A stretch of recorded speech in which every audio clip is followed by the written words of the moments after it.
بسم اللہ الرحمن الرحیم نحمدہ ونصلی علی رسولہ الکریم۔ میرے محترم بھائیوں بہنوں دوستوں، السلام علیکم ورحمۃ اللہ۔ ایک مختصر سی ویڈیو میں استخارہ کے بارے میں جان لیتے ہیں۔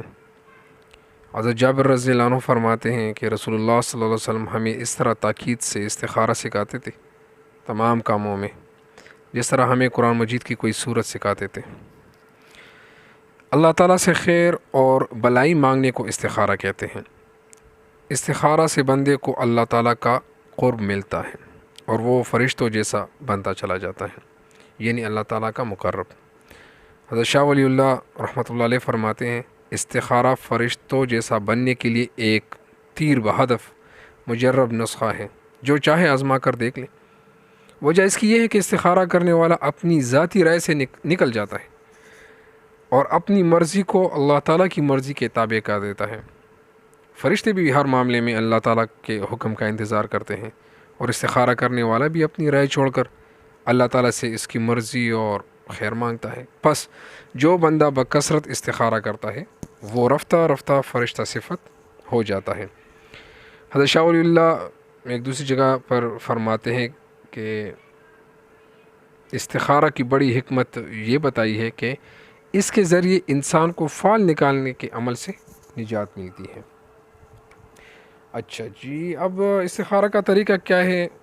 جب کسی کام کا ارادہ یا قصد ہو یا دو چیزوں میں سے ایک کو اختیار کرنا ہو تو 2 رکعت نماز ادا کرے، پھر درود شریف پڑھ کر استخارہ کی دعا 1 یا 3 بار پڑھے، اپنے مقصد کے لیے دعا کرے، پھر درود شریف، بس یہ استخارہ ہو گیا۔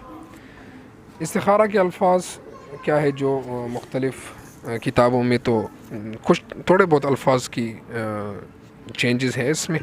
بخاری شریف میں جو الفاظ بتائے گئے ہیں وہ یہ ہیں جو آپ کو اسکرین پر بھی نظر آ رہے ہیں۔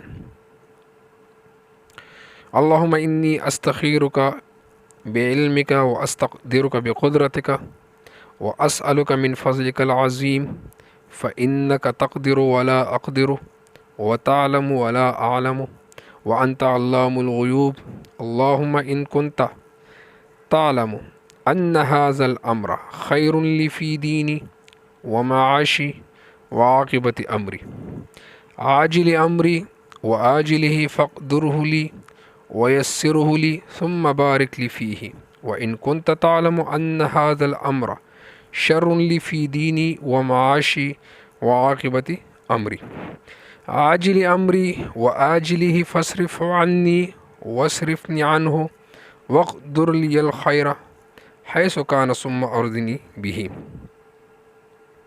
یہ جہاں پہ امری کا لفظ آتا ہے تو یہاں پہ ہم اپنے اس کام کو، اس مقصد کو ذہن میں لا کر اس کے بارے میں سوچیں گے۔ اچھا جی، کچھ کتابوں میں یہ ثم ارضنی بہ جو آخری الفاظ ہے، اس کی جگہ ثم ردنی بہ کے الفاظ بھی آئے ہیں۔